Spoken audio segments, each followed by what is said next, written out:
Hi everybody, I'm Gwen. Welcome to At Home with Gigi. Thank you so much for being here today.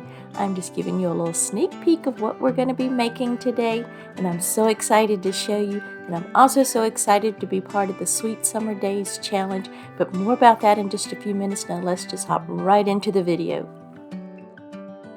Today we're going to make a door hanger, and this gorgeous sign came from Family Dollar. I found that when I was out just kerplunking around, and I came up on it and I thought it was so cute. And I'm just going to use some of the folk art antiquing wax, and it's almost gone. I've had it for a couple of years, so I added water to it, and I'm just going to, I have no particular technique when I use antiquing wax. I just put it on however, and then I go back with the baby wipe and just wipe it off, and then I keep applying it until I get it to the color that I want. If I want it really light, then I only usually put like one coat down. If I want it a little darker, I'll go back and add another coat, sometimes even 3 coats, just to get it to the color that I want. But you do you. You could even just paint this white or whatever color you want the background, but I wanted it to be more of a neutral color because, as you'll see later in the video, I'm creating these 2 gorgeous faux hanging baskets for my front porch. Because guys, I cannot get a plant to live to save my life. My 2 ferns that I bought back in the spring, they are making it by some miracle, but everything else that I got has not made it. So I said, you know what, I'm going to create 2 faux hanging baskets, and they are beautiful, but they are very colorful. So I wanted something very neutral that could go all the way through summer, maybe even into early fall.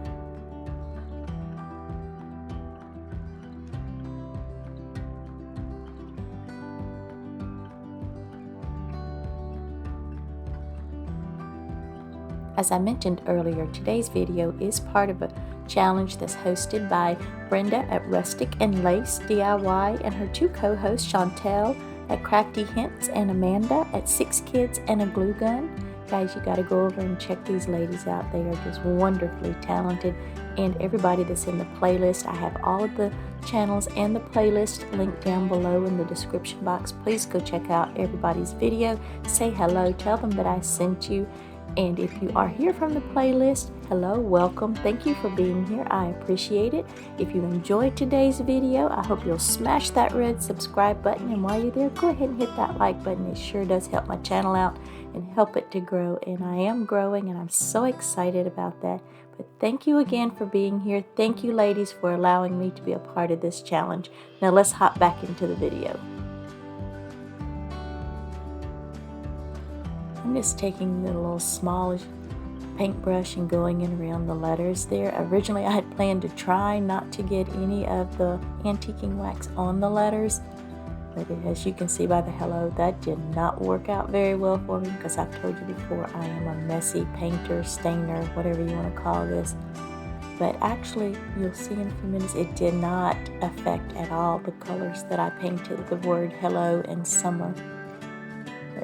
Again, I just kept using the little tiny paintbrushes going around the edges, and then I'd go back with my baby wipe and just wipe it off. And a baby wipe just works wonders for removing this stuff.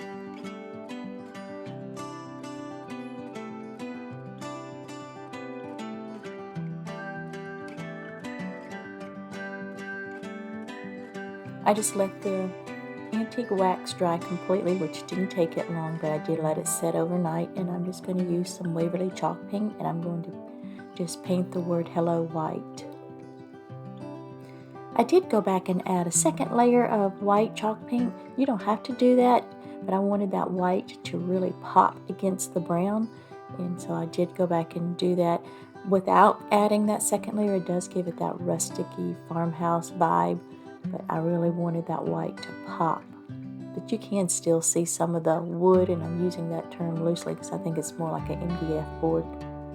And you can see some of it around the edges, but that was fine with me.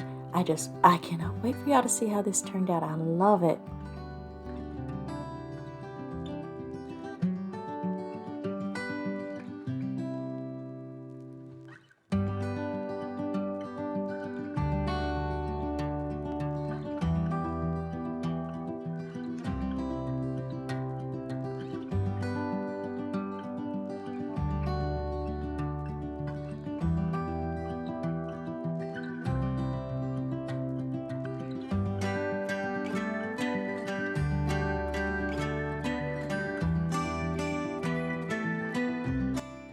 For the word summer, I just use Waverly Chalk Pen and ink, and again, just using a little small brush, taking my time. This is really sped up because I really did just take my time because I didn't want to get it on my sign. But if you do, just use a baby wipe, and for the most part, it just came right up. I didn't have anything left on my sign. But this was just so much fun and so relaxing. I put some of my YouTube videos on that I've been trying to get caught up on and just had a blast.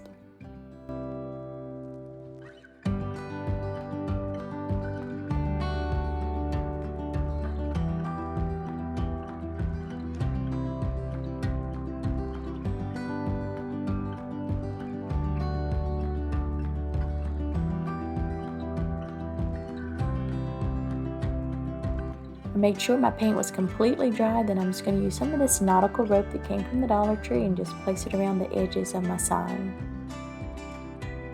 Before I hot glued the rope to my sign, I twisted it pretty tightly and added more Scotch tape to the end, and because I don't want it to come unraveled, and I want it to stay pretty tightly wrapped, if that makes any sense. And that's all going to be covered up with the bow and the greenery that I'm going to add.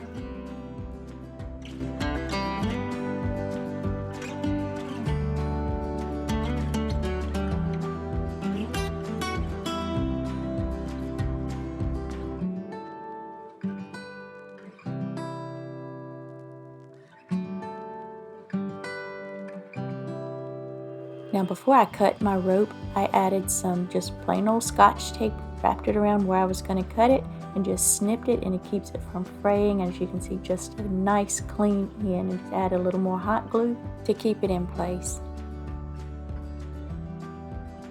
I'm just going to use a zip tie to hold my greenery together there in the center, wrap some twine around that to cover it up, hot glue it all to my sign, and then just add a sweet little bow.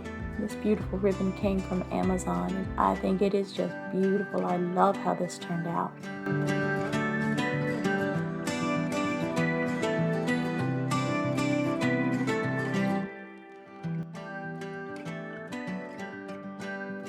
For this DIY, we're going to make 2 hanging baskets for my front porch. And I'm going to be using most everything from the Dollar Tree with the exception of a couple of items. And one is the extensions that I use to add to the chain that holds up my hanging baskets, because I have a very tall front porch and it was just way too short. And I'll try to remember to link them down below, and they're from Amazon if I didn't say that.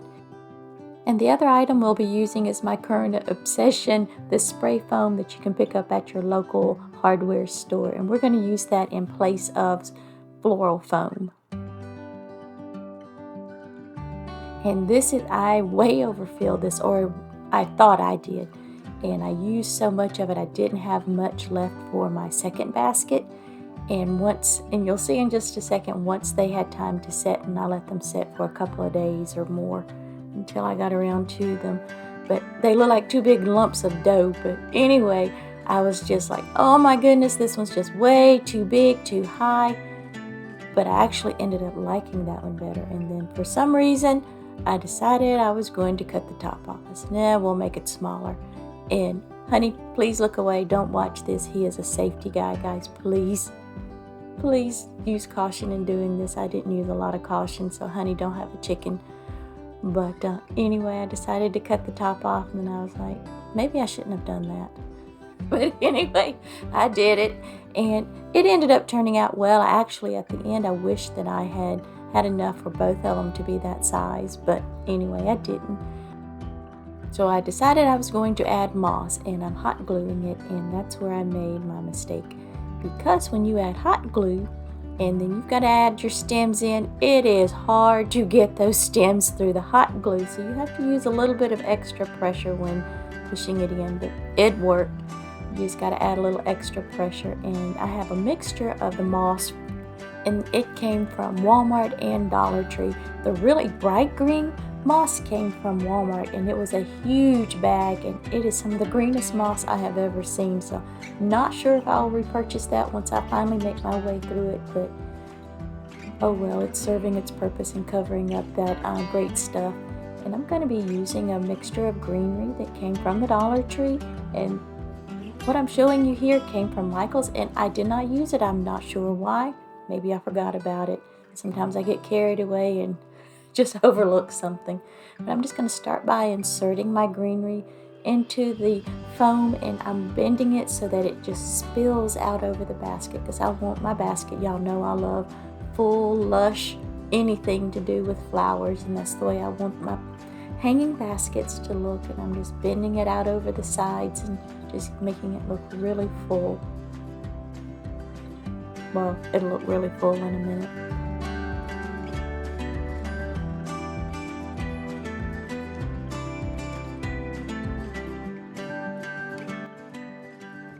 I don't really have a method for adding my greenery or my flowers. I just do what makes me happy. And I'm just adding in some of these gorgeous little yellow flowers, and I'm recycling them from a wreath that I made last summer. And I'll try to remember to link that down below. And this is a great way to use up lots of odd and end flowers that you might have left over. And as you've heard me say in previous videos, I way overbought last year, so I'm just using a lot of leftover flowers from last year in this project. And I'm making 2 baskets. I'm only going to show you one to save on time, but I love them. I think they turned out so pretty, but you're going to have to let me know what you think. And let me know your thoughts about the great stuff. I am learning how to use this stuff, and I'm having fun with it. Next time I'm just going to simply paint it green, or just add in the moss and just deal with the fallout later. But anyway, I'm just adding in these really pretty little, I don't know what they're called, white and pink flowers. I bought those last year, several bundles from the Dollar Tree. And I also bought some of the peach colored ones. I'm trying to figure out a project to use those. And these really pretty yellow flowers, those I picked up at Michael's last year at the end of the season. And really, y'all, I think I paid a couple of bucks, because they were like either 70 or 80% off. And that is the time, if you're running low on flowers or you're wanting something new, that's the time to go and buy them. Because the Michael's that I go to, that's about an hour and 20 minutes from my home, they always have such a huge amount of flowers that they put on sale at the end of the season.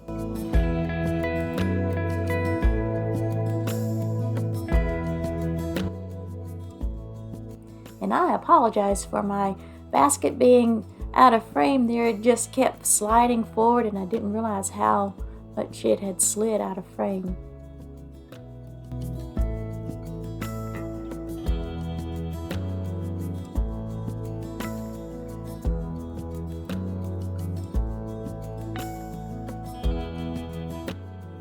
Y'all, I cannot wait for you to see the finished baskets. And I did make another one, but I didn't show you making it just because it would take too long for this video, but they are just beautiful. I hung it on a tree limb so you could get a better view, because my porch is so high, but I just think they turned out so beautiful. As you can see here how high my porch is, it was hard to get a good shot of them up so high, but I just love them. For this DIY, we're going to use this poster board from the Dollar Tree that I had left over, and I printed out a popsicle shape from Pinterest that I found under the free printables. I'll list it below, and I just cut it out.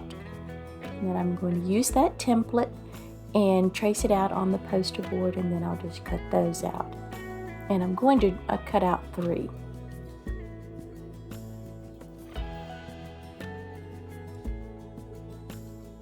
As you can see, I traced out an extra one just in case I had a boo-boo, and then I'm just going to use a combination of my utility knife and scissors and cut out each of the popsicle shapes. If you're going to use a utility knife to do this, guys, please use caution and don't cut yourself, okay? PSA done for today. But seriously, just be careful.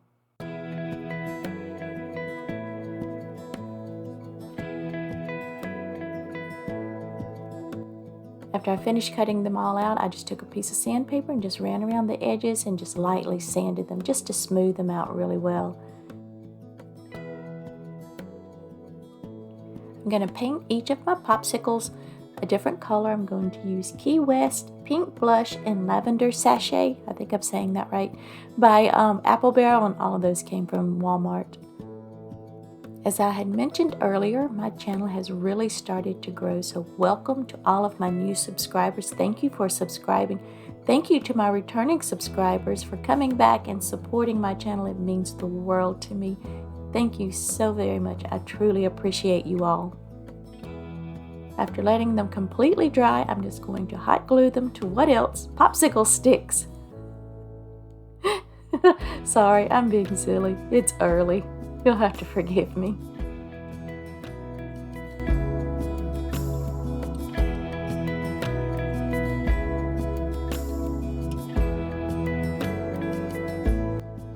I'm just going to put down a layer of Mod Podge to the surface of each of the popsicle sticks, and then I'm going to use these poster board letters that came from the Dollar Tree. And I was wanting a little bit smaller letter to go on the front of my popsicle stick, but this is all I had on hand, so I just made do with these. And we're going to spell the word yum. You know, popsicle sticks are yummy in the summer.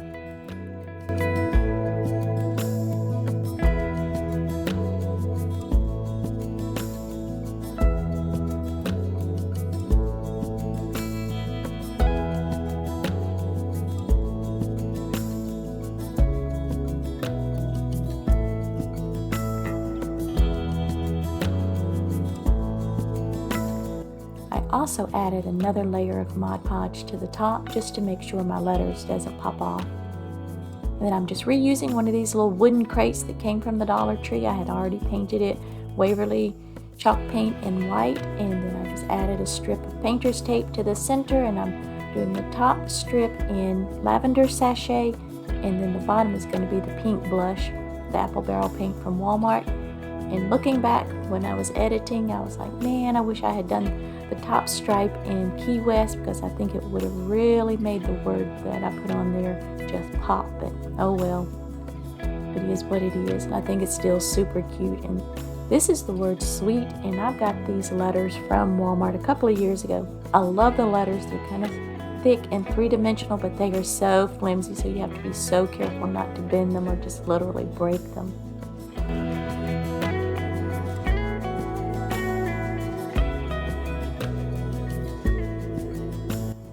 A little trick that I use whenever I am putting letters on a project or tiles, like these little letters that came from Amazon, I hot glue the first and the last tile down or letter, whatever I'm using, and that helps me to keep the rest of them in line and straight for the most part. Not always, but for the most part, it helps me keep them straight.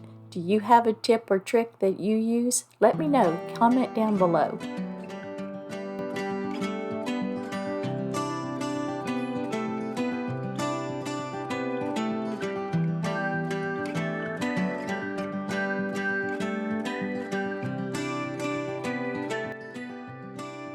Decided that my popsicles just needed a little something extra, so I just made some little tiny bows to go on the bottom of the popsicle. And I know popsicles do not have bows, but my popsicles are going to have bows. But I thought they were just so cute, and just give it that little extra something, just a little extra detail. And this ribbon came from the Dollar Tree.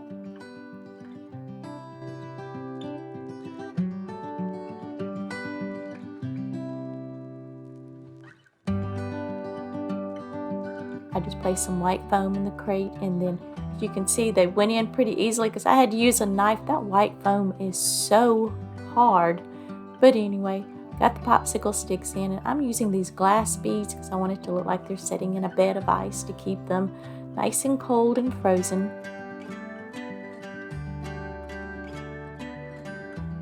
I just felt that the crate needed a little extra something, so I found these stickers from the Dollar Tree, the little small popsicles and the cupcakes, and hot glued them to smaller popsicle sticks and popped them into the crate, and I thought that they just looked so cute and was just that extra little something that it needed. And I am so happy with how it turned out. I wasn't really sure with this one. I struggled a little bit trying to come up with a food-themed DIY for this challenge, and so let me know what you think. Did I succeed? Guys, don't forget to go check out the links down in the description box to the playlist and to our host, Brenda, Amanda, and Shantell, and tell them that I said hi. And if you're here from the playlist, welcome again. Thank you for being here. I hope that you will like what you've seen today and decide to become a part of my YouTube family. I really appreciate it, and I will see you next time. Bye.